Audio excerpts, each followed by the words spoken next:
Mesdames et messieurs, bonjour. Très ravi de vous retrouver pour cette édition du 13h à la une de l'actualité. Plongée dans ce 13h, dans l'univers complexe de l'addiction, une maladie cérébrale dévastatrice qui altère des vies.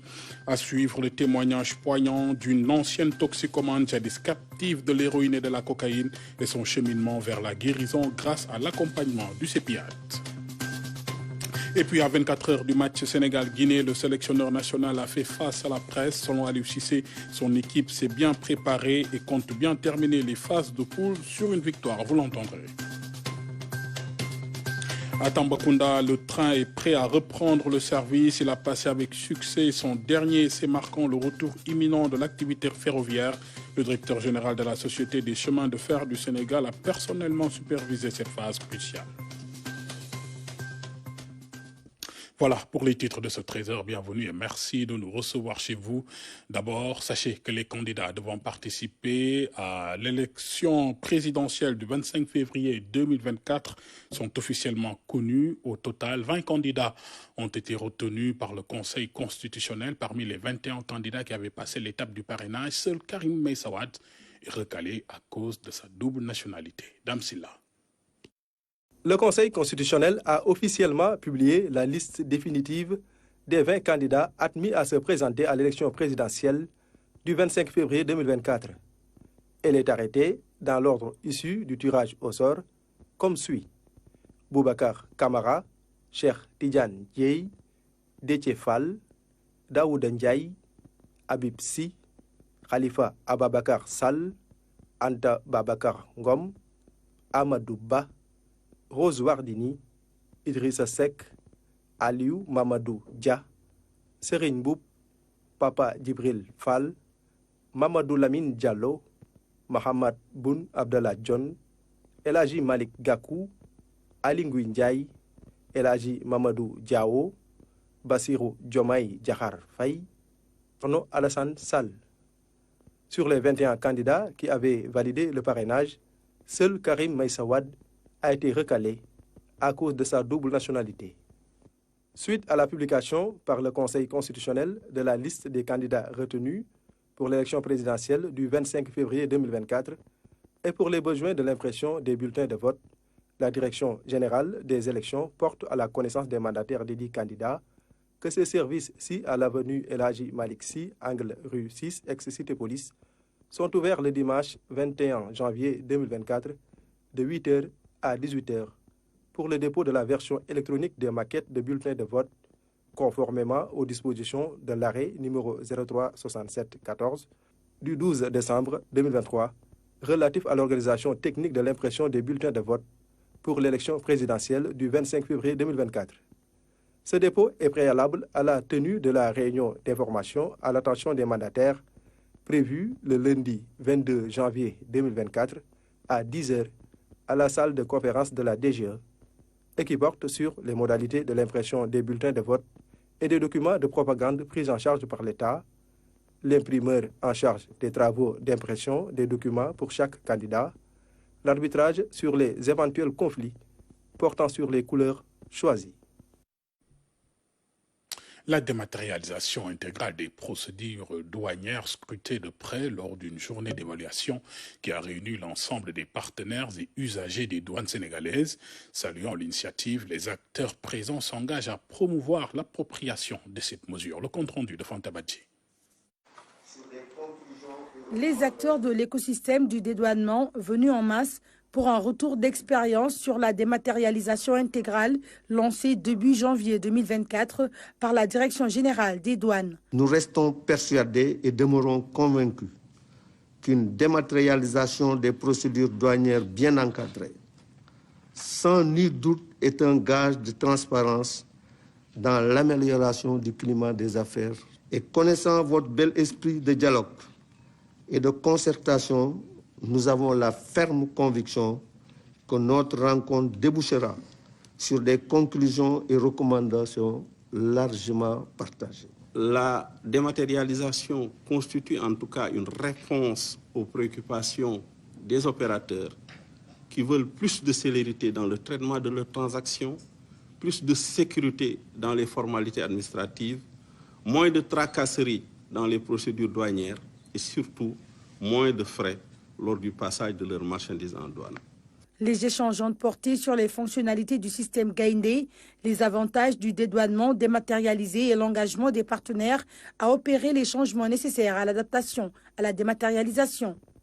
Faisons preuve d'un esprit de collaboration qui passe par la remontée de tous les incidents et dysfonctionnements à l'équipe technique chargée de sa mise en œuvre et apporter toutes les contributions utiles pour son déploiement. Les perspectives qui s'ouvrent à nous avec la mise en œuvre de cette dématérialisation intégrale sont réjouissantes.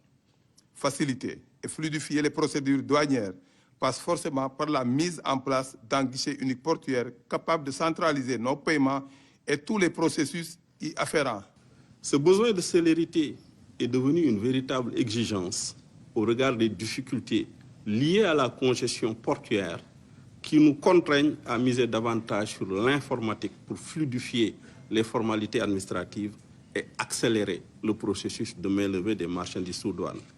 En plus de l'écoute et de l'implication, plusieurs autres mesures d'accompagnement sont prises par l'administration des douanes au profit des usagers. Avec la démat, la révolution numérique est bien en marche dans la chaîne du dédouanement. Nous avons tous la responsabilité historique de l'accompagner et de la soutenir. Pour ma part, je vous renouvelle l'engagement de l'administration des douanes à être attentive à toutes les préoccupations que vous ne manquerez pas de soulever. L'objectif à terme est d'arriver à une meilleure qualité de service et plus de performance de l'administration des douanes, c'est-à-dire un dédouanement plus rapide, plus sûr, moins coûteux et donc plus avantageux pour les opérateurs économiques et les consommateurs. La DGID et le CIREF unissent leurs forces lors d'une journée de réflexion sur la fiscalité foncière au Sénégal. Ce moment scientifique a rassemblé universitaires, sociétés civiles, collectivités territoriales et administrations publiques. L'impôt foncier est aujourd'hui au centre des intérêts de l'administration fiscale dans sa stratégie de mobilisation des ressources. Lamine Fall et Damsela. Des regards croisés entre administration, universitaires et sociétés civiles sur l'impôt foncier. Une problématique pour l'État du Sénégal pour ce qui est de son assiette et de son recouvrement. La fiscalité foncière, considérée aujourd'hui comme le parent pauvre de la fiscalité au Sénégal. Ce qu'on connaît, le citoyen sénégal, c'est l'impôt sur les retenues à la source, les salariés qui paient les impôts parce qu'ils sont retenus à la source, l'entrepreneur qui est obligé de payer parce qu'il a un marché public. Donc c'est cette structuration, disons cette segmentation de l'administration de la fiscalité qui a toujours fait qu'on n'a pas cette culture-là de payer ses impôts à ce niveau. L'impôt foncier est encore faible, 0,1, parfois 0,3% du PIB. Le foncier bâti, 3,48%. La tome, 2, Des chiffres assez faibles alors que le foncier est une assiette dynamique importante. Ce regain d'intérêt en faveur du foncier s'explique par le niveau relativement faible de mobilisation des recettes foncières au regard du potentiel existant. Les travaux, en tout cas de recherche, ont permis de constater qu'il y a 1 600 000 espaces, disons, assiettes foncières pour juste 130 000 contribuables effectivement imposés. Cela pose problème. Une situation qui pose problème surtout pour les collectivités territoriales, actrices majeures de la fiscalité locale. L'impôt assis sur le foncier constitue un enjeu de taille en termes de financement. En tant que collectivité territoriale la plus étendue de Dakar, qui fait 14 km², aujourd'hui, le foncier devait être pour moi un outil de développement. Or, les autres points de collecte de taxes aujourd'hui sont beaucoup plus importants en apport que celui de la fiscalité foncière. L'apport de la contribution globale foncière reste encore marginal depuis l'acte 3 de la décentralisation. Surtout à la suite de la communalisation intégrale, les dernières statistiques, c'est 270 milliards de recettes, 70 milliards d'impositions par rapport au potentiel. Vous voyez qu'il est important de réfléchir ensemble sur une stratégie. Une stratégie qui repose pour l'instant sur une réactualisation des textes fiscaux et sur une éducation financière. Nous avons entrepris depuis quelque temps une véritable politique, disons, de formation à la citoyenneté fiscale, en relation même avec le ministère de l'Éducation nationale. La Direction générale des impôts est en train de mettre en place ce qu'on appelle le civisme fiscal à l'école. Le foncier fait partie des matières à fiscaliser davantage afin de contribuer efficacement au financement du développement. Parlons à présent de l'inauguration de la maison de justice de Fimela, une infrastructure au service de la justice de proximité. Elle va faciliter l'engagement des juridictions et contribuer efficacement à la résolution des relations sociales entre les populations. Barangay, Ibrahim Odom. Fimela, nous sommes à 150 km de Dakar. La localité étreint désormais sa maison de justice. Venu procéder à l'inauguration de cette infrastructure judiciaire, Maître Aïssata Tall Sall, le garde des Sceaux et ministre de la Justice, est largement revenu sur l'importance de l'accès des populations à la justice de proximité. Dans tout le Sénégal, dans la profondeur de nos territoires, la justice doit être là. Elle doit être à côté des communautés. Elle doit être parmi les citoyens. Elle doit être rendue par eux et pour pouvoir régler leurs problèmes au quotidien. Dans l'axe 3 du plan Sénégal émergent, où le président Macky Sall, de sa main, de sa propre signature, a considéré que la sécurité, la stabilité, la protection des droits et des libertés, ainsi que la consolidation de l'état de droit, ne doivent pas être des principes et des concepts aériens. Ils doivent être des principes et des concepts qui doivent se vivre à la base dans tout le Sénégal. Voilà pourquoi, après la Cour suprême, après les cours d'appel, après les tribunaux d'instance, après les tribunaux de grande instance, on a pensé que les maisons de la justice devaient venir compléter le dispositif judiciaire. Les habitants de Fimela, situés dans le département de Fatick, ont bien accueilli cette infrastructure importante dans le dispositif judiciaire. Au vu de sa position géographique, Kadar ne pourrait être plus précieux que l'ouverture de cette maison de justice qui va contribuer efficacement à améliorer les relations sociales entre les populations du fait que beaucoup de contentieux qui arrivent au tribunal se verront résolus au niveau local sans que les liens séculaires n'en pâtissent. La maison de justice de Fimela est la 31e des 34 qui ont été créées au Sénégal. Aujourd'hui, ces structures sont devenues vitales dans le dispositif des règlements de conflits, mais elles participent aussi à désengorger les tribunaux. Et puis gros plan sur l'univers complexe de l'addiction, trouble cérébral dévastateur qui transforme des vies, reconnu comme une maladie aux conséquences néfastes sur la santé et la société. Cette dépendance mène souvent à la toxicomanie, à la marginalisation et à la paupérisation. Dans le grand format santé de ce lundi, Fanta Badji nous dévoile le témoignage poignant d'une ancienne toxicomane, jadis prise au piège de l'héroïne et de la cocaïne, et qui a trouvé la voie de la guérison grâce à l'accompagnement du CEPIAD. Voici son reportage. Je suis sortie d'Angers. Et je me dis, quand je repense à mon passé de consommatrice, je me dis que moi, je suis une rescapée. Je suis une miraculée qui a eu la main de Dieu. Une miraculée qui a échappé aux effets dévastateurs des stupéfiants. Anna, nom d'emprunt, s'est injectée dans les veines de la drogue pendant 30 ans. De 1989 jusqu'à 2019 par là. Mais de 2015 jusqu'à 2019, c'était occasionnel.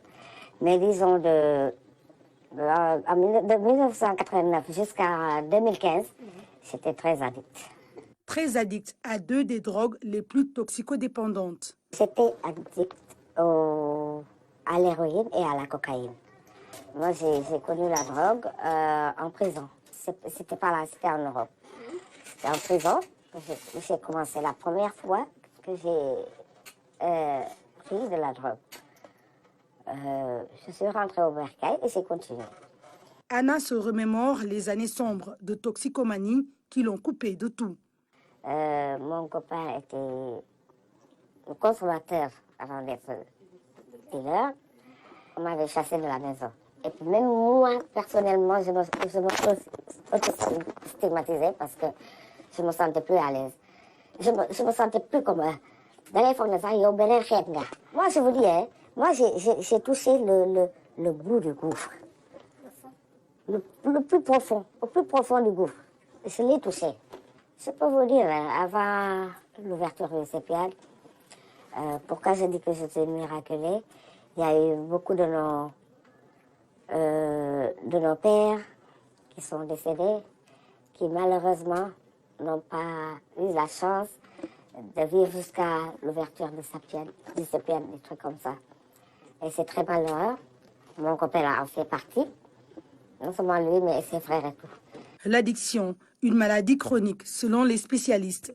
La personne affectée ne peut contrôler sa dépendance, surtout s'il s'agit de drogues dures, injectables au puissant pouvoir addictif. Et même maintenant, la plupart des auteurs préfèrent parler de personnes vivant avec une addiction. Comme on dit maintenant, personnes vivant avec le VIH.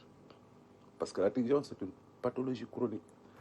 Une envie irrésistible de consommer, de reconsommer.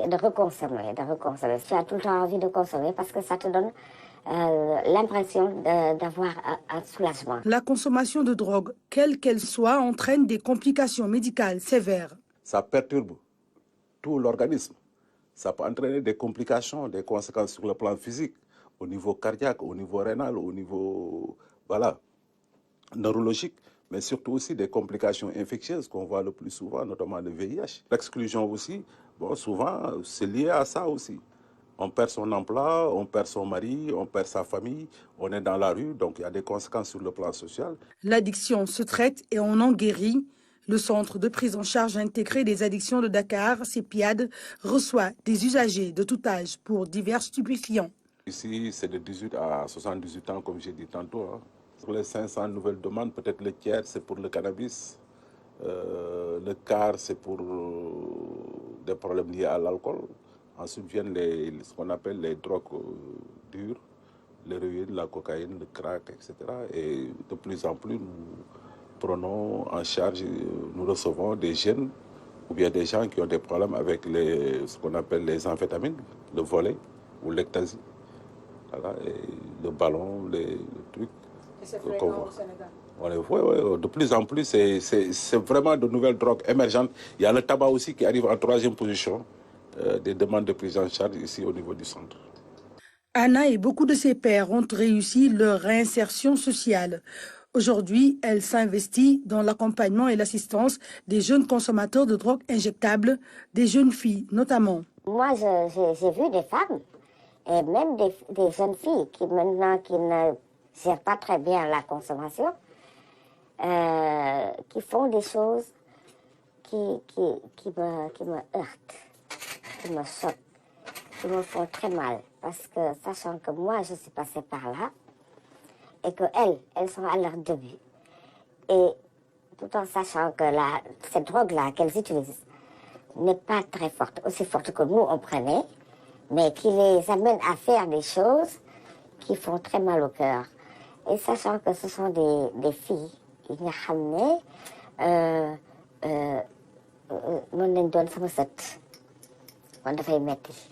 la dépendance au jeu, d'argent surtout, est aussi une autre forme d'addiction. Ses répercussions au plan social, familial, professionnel et sanitaire nécessitent une prise en charge au même titre qu'une dépendance aux drogues et autres stupéfiants. Et en sport, à 24 heures du match Sénégal-Guinée, le sélectionneur national a fait face à la presse hier. Et justement, nous retrouvons un de nos envoyés spéciaux à Yamoussoukro, Fatmata Savané. Bonjour Fatmata, quels sont les enjeux majeurs de ce match opposant le Sénégal à la Guinée? Mais avant de revenir bien évidemment à Fatmata Savané Saleh, nous allons nous intéresser à la conférence de presse d'avant-match de Aliou Cissé qui a fait face à la presse. Son équipe s'est bien préparée selon lui et compte bien terminer les phases de poule sur une victoire. Je vous propose de le suivre. Au sein des joueurs, je pense qu'il n'y a rien qui change. La mentalité, c'est peu importe le match contre qui on va jouer, ça reste la même. Après, tout le monde est très concentré, même si on est déjà qualifié. Très impliqué, et puis on le montre à l'entraînement, et puis on aura à cœur de bien terminer ces phases de poule.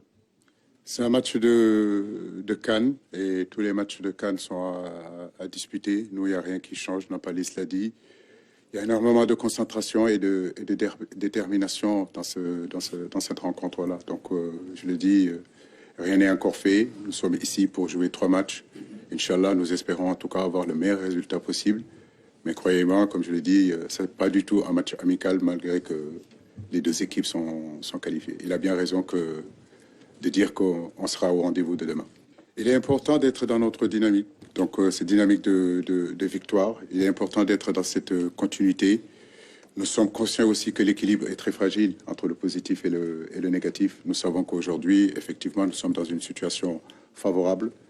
Mais après le match, toutes les choses peuvent aussi changer. Donc il faut rester concentré, respecter énormément cette équipe guinéenne. Et nous avons énormément de respect pour cette équipe, pour ce peuple-là. Et nous les respecterons sur le terrain. Et la meilleure façon de les respecter, en réalité, c'est de faire le meilleur match possible demain. On joue tous les matchs pour les gagner. C'est la déclaration de Kaba Diawara en conférence de presse d'avant un match à Yamoussoukro. Selon lui, la pression sera du côté sénégalais. On l'écoute.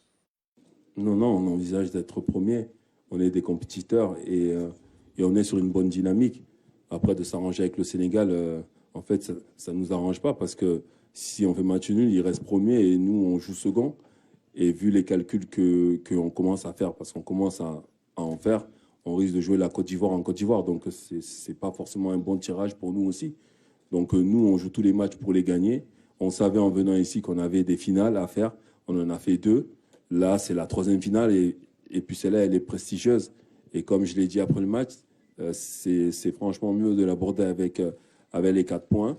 Ça enlève un petit peu de pression. Mais bon, on pourra aussi se jauger un petit peu parce que c'est les champions d'Afrique.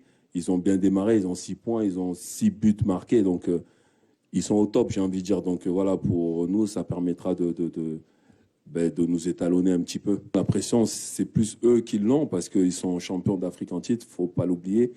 Et surtout, ils ont bien commencé. On a vu lors des précédentes éditions que le champion en titre avait les pires difficultés à rentrer dans la compétition et bien souvent, il en sortait au premier tour. Donc la pression, non. Nous, on sait qu'on avait des finales à jouer. C'est la 3e finale. Si on veut aller au bout de cette CAN, il faudra qu'on en gagne plein d'autres. Et nous retrouvons justement un de nos envoyés spéciaux à Yamoussoukro, Fatmata Savané. Bonjour Fatmata. Quels sont les enjeux majeurs de ce match opposant le Sénégal à la Guinée et comment les Lions comptent-ils aborder cette rencontre cruciale pour décrocher la première place? Voilà, bonjour à René Léon Fonseca, bonjour à tout notre public donc de la RTS. Comme vous l'avez dit, les enjeux, le premier enjeu, c'est surtout d'être premier du groupe, puisque vous le savez, la Guinée a 4 points. De l'autre côté, le Sénégal a engrangé 6 points en 2 victoires. Et maintenant, le reste, c'est de gagner cette 3e sortie et d'avoir 9 points et de rester premier. Mais rester premier est synonyme également de rester à Yamoussoukro où les Lions ont terminé donc d'asseoir leur base, de connaître ce terrain-ci et puis d'être à l'aise dans leur jeu. Je pense que ça aussi, c'est un enjeu très important pour les hommes d'Aliou Cissé qui voudront vraiment terminer les phases de poule en beauté, mais surtout rester dans leur fief ici à Yamoussoukro. Et après la conférence de presse d'Aliou Cissé, quelle impression pouvez-vous partager sur sa condition physique et mentale en vue, bien sûr, de cette rencontre? Oui, le sélectionneur national Aliou Cissé affiche la forme.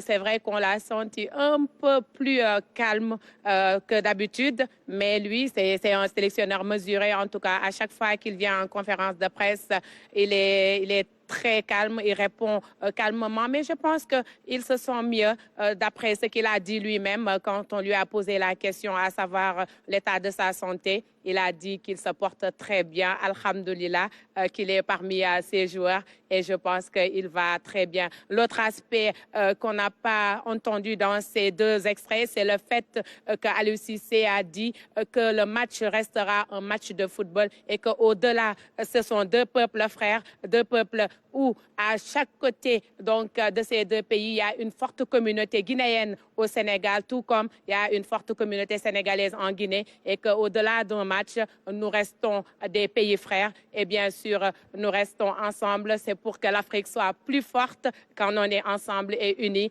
Et au-delà de tout, la Coupe d'Afrique des Nations, c'est surtout une fête du football africain.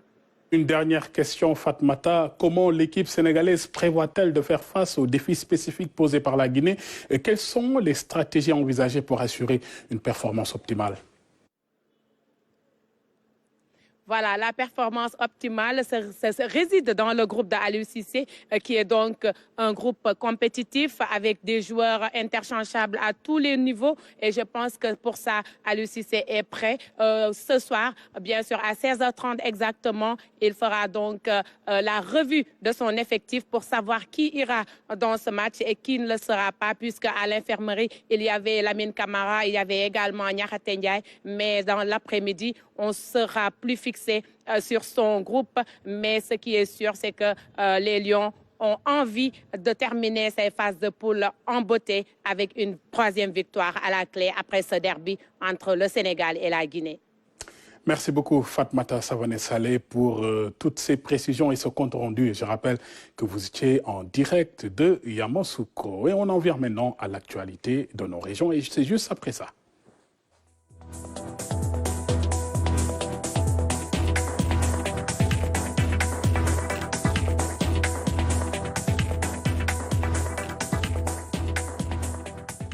D'abord, direction Tambacounda, au cœur du quartier Nawetan, à la rencontre d'un jardinier pas comme les autres. Son nom, Sakho, 45 ans. Pour lui, le jardinage est bien plus qu'une passion. Depuis une décennie, il a fait de cette activité une véritable profession, transformant son labeur en une entreprise familiale florissante. Tidiane Cissé nous dévoile les secrets de cette aventure où le jardinage devient un moyen de subsistance. Voici son reportage. Dans son jardin, Sakho a élaboré un emploi du temps spécial pour le bon fonctionnement de son activité de jardinage. Les après-midi sont entièrement consacrés à l'arrosage et à la récolte des fruits et des légumes. Il y a une technique pour bien récolter la salade. Les femmes la connaissent bien, mais je préfère les aider. Ça, par exemple, c'est à 200 francs au marché en ce moment. Situé au quartier Kanavetan à Tambacounda, ce jardin est comme une entreprise familiale. Tout le monde joue un rôle pour le bon fonctionnement de la chaîne de production.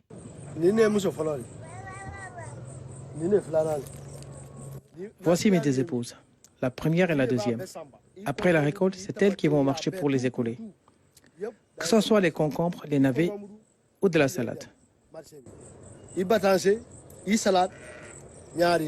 Il paye notre frais de scolarité, il nous nourrit avec ça, il fait tout avec ça. Quand je n'ai pas cours, par exemple, les samedis et les dimanches, je l'aide à arroser ou bien à faire des plants, ou bien à planter des salades.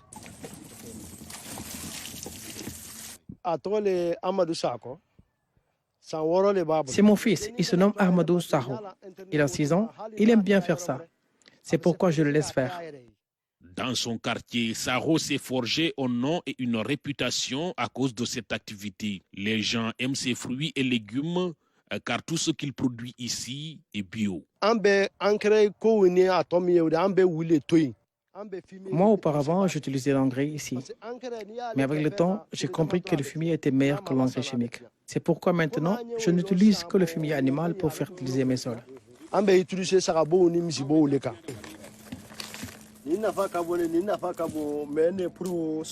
Ça, c'est très bon pour les plantes. Ça les aide à pousser très vite. En plus, ça enrichit et fournit beaucoup de matière organique au sol.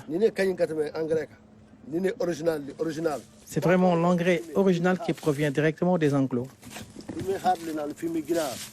En plus de la salade et les autres légumineuses, ce jardinier cultive également des fruits comme les papayes, très rentables en cette période.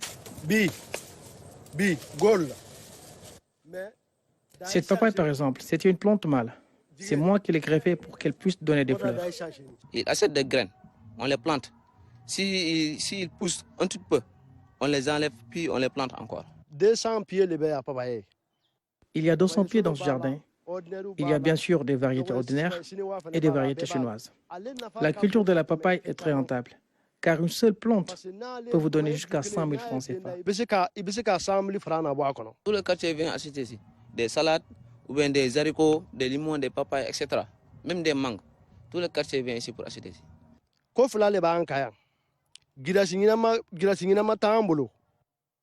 La principale difficulté pour moi ici, c'est la clôture et la question de l'eau. La clôture pour la sécurité et l'eau pour pouvoir cultiver beaucoup plus. Si nous aident avec des matériels, non, nous allons avancer. Ici, déjà, on a besoin de beaucoup d'eau. Déjà, on a besoin d'un forage, des grillades. Le jardinage demeure pour beaucoup une activité de passe-temps. Mais pour cet homme et sa famille, c'est plus qu'une passion. C'est un métier, en moins de subsistance, qu'il pratique depuis plus de 10 ans. Et toujours à Tambacounda, le clap de fin est retenti pour l'essai ultime du train, ce qui marque le retour imminent de l'activité ferroviaire dans la zone. Le directeur général de la Société des chemins de fer du Sénégal s'est déplacé pour superviser de près cette phase cruciale du test du train. Les rails de Tambacounda s'apprêtent donc à retrouver leur vitalité. C'est un reportage de Tchorodia. Le directeur général de la Société des chemins de fer du Sénégal à bord de ce train travaux. Cette liaison est le dernier essayage, Thiès-Tambacounda, avant le lancement officiel du redémarrage de l'activité ferroviaire. Mais l'essentiel des travaux est aujourd'hui terminé, la liaison ferroviaire est rétablie. Nous allons nous atteler dès la semaine prochaine à quelques finitions. Je pense que c'est de l'ordre de 2 à 3 jours. Et derrière, il y a toute une partie de maîtrise d'œuvre avec des PV d'autorisation d'ouverture de la voie. Mais on parle de jours maintenant, en fait, on parle plus de semaines. Maintenant, pour le reste, nous attendons les autorités qui vont nous indiquer quand est-ce qu'on va, de manière effective, parce que la décision finale leur revient, redémarrer les activités. L'aboutissement de ce projet est le fruit d'un travail de longue haleine des cheminots. Donc, jour symbolique où il faut souligner l'engagement de tous les intervenants et notamment des cheminots des chemins de fer du Sénégal. Donc, c'est un aboutissement qu'il faut célébrer à travers tout le pays et prier pour que la continuité de nos activités soit l'intérêt de tout un chacun, aussi bien des cheminots que tous les Sénégalais. Tous les cheminots qui ont vraiment travaillé d'arrache-pied ces derniers mois. Je venais souvent au chantier, je les ai trouvés sous des températures très très élevées, en pleine nature, en train de réparer de la voie ferrée. C'est le moment de leur rendre hommage. Ils se sont vraiment sacrifiés et je pense que la fibre patriotique les a animés. L'État du Sénégal n'a pas lésigné sur les moyens pour la redynamisation du secteur ferroviaire. Le président de la République, son Excellence Macky Sall, avait ici même à Tambacounda, lors d'un conseil des ministres décentralisé, annoncé la relance de l'activité ferroviaire. Moins d'une année après, je pense que la relance, aujourd'hui, on est en train de le toucher du bout des doigts. On avait acquis 3 locomotives en début d'année. On va commencer à faire des essais entre Dakar et Tambacounda. Donc voilà, tout est en ordre actuellement pour que l'activité reprenne très rapidement. Avec la relance de l'activité ferroviaire, le port autonome de Dakar sera désengorgé et le réseau routier préservé. À Ziguinchor, l'association des asthmatiques du Sud a orchestré une journée de randonnée pédestre. Objectif, sensibiliser la population sur les facteurs intensifiant la maladie asthmatique. La marche a aussi accueilli le club de randonnée de Ziguinchor. Pour les participants, chaque pas compte dans cette démarche collective. Mariama Bangoa. Une randonnée pédestre pour libérer les éléments toxiques de notre organisme, mais aussi pour sensibiliser sur l'asthme. L'asthme, une maladie qui fait de plus en plus de victimes dans la région. C'est que nous avons mené des études quand même sur cette maladie parmi les patients qui fréquentent les structures hospitalières, qui représentent une prévalence à peu près de 10%. L'asthme qui fait des ravages, nous on le sait, nous sommes bien placés pour le dire, parce que nous avons les statistiques par devers nous. Le sport est recommandé aux asthmatiques. Ce malade le confirme. En fait, on avait peur, on pensait que si tu as l'asthme, tu ne peux pas faire du sport. Mais moi, je vois que l'asthme, avec le sport, ça va, c'est compatible. Quand on est asthmatique, on peut bel et bien pratiquer du sport. Tous les sports? Des sports, mais il y a eu certaines qui sont quand même à éviter, telles que l'équitation. Ils sont venus de partout répondre à l'appel de l'association des asthmatiques du Sud. Les enfants sont aussi de la partie. Ça m'a mis en forme, je me sens beaucoup mieux et c'est vraiment bon. Le parrain et la marraine de cette randonnée manifestent leur satisfaction pour le choix porté sur leur personne. C'est toute une fierté pour moi et une reconnaissance à l'endroit de toutes les personnes qui ont bien voulu me choisir comme parrain. Venir se faire consulter, de ne pas avoir peur, parce que c'est une maladie qui se traite et qu'on peut vivre avec. Le choix porté sur mon humble personne me ravit. Parfums, fumée, insecticides sont entre autres à éviter pour lutter contre les crises d'asthme. Des messages véhiculés par les randonneurs.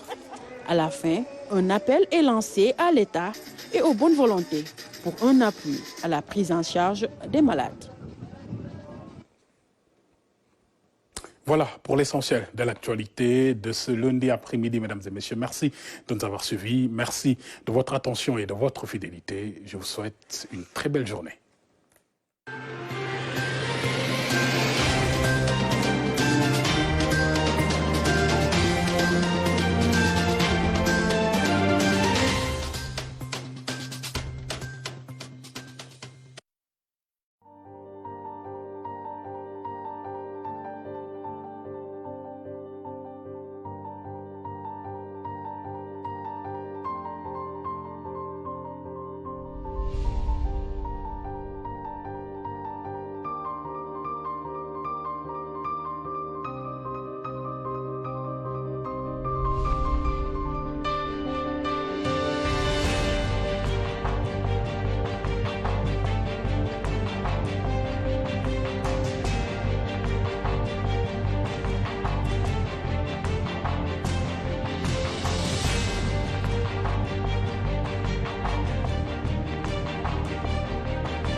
« 23 janvier 2024, dernier match de poule, le Sénégal affronte la Guinée. Duel ouest-africain, un derby entre deux belles équipes dans le chaudron du Yamoussoukro. Une confrontation entre Lion du Sénégal et le Sili national du Guinée. Match à suivre en direct et en exclusivité sur les antennes de votre télévision nationale, la RTS, diffuseur officiel et exclusif de la CAN.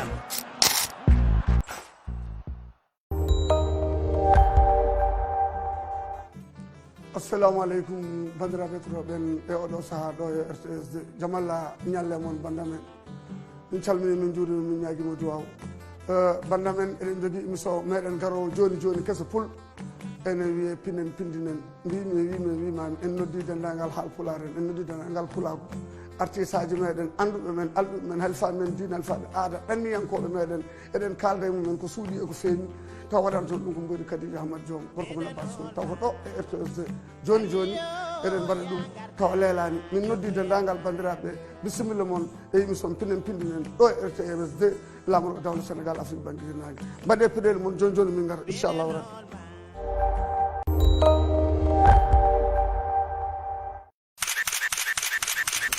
asalaamaaleykum mbokki Sénégal ñu ngi leen di nuyu di leen ziyaar yéen ñëpp fii ci télévision RTS 2 fas